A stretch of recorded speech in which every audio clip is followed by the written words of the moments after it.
រុនសុស្ដីបងប្អូនបាទថ្ងៃនេះប្រកាសទីតាំងតិចដោយសារតែ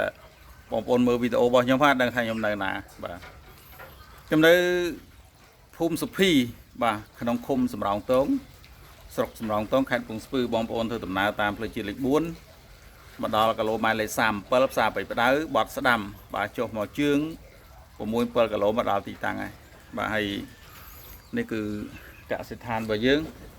ហើយនេះក្នុងរោងទាបាទបច្ចុប្បន្ននេះយើងចាំទាកប៉ាផងនិងមេមន់ស្រែផងហើយពូជនេះគឺពូជ King យើងហៅពូជ King បាទ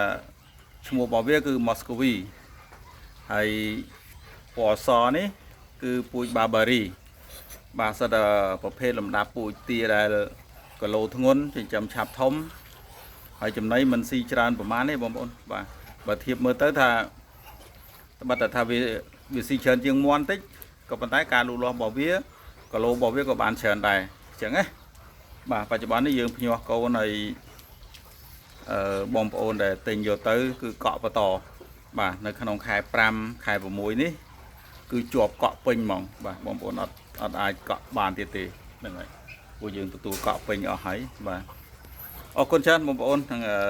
សម្រាប់ព័ត៌មានផ្សេងបងប្អូនចង់បានពូជទាពូជកូនមាន់អីហ្នឹងអាចតំណតំណងប៉ុន្តែឥឡូវនេះអត់បានទេបាទក៏យូរបន្តិចហ្នឹងហើយពូជជាប់កក់គេច្រើនហើយសម្រាប់ព័ត៌មានសិក្សាទៅលើបច្ចេកទេសការចិញ្ចឹមទាញាស់ការថែទាំទាសាច់អីហ្នឹងគឺយើងមករៀនណាពាក់ព័ន្ធទាកប៉ាហ្នឹងហើយពាក់ព័ន្ធនឹងបច្ចេកទេសការចិញ្ចឹមមាន់ក៏មានទទួលបរៀនមានជាសភៅឯកសារបច្ចុប្បន្នងាយស្រួលទេបងរៀនទៅតាមវីដេអូ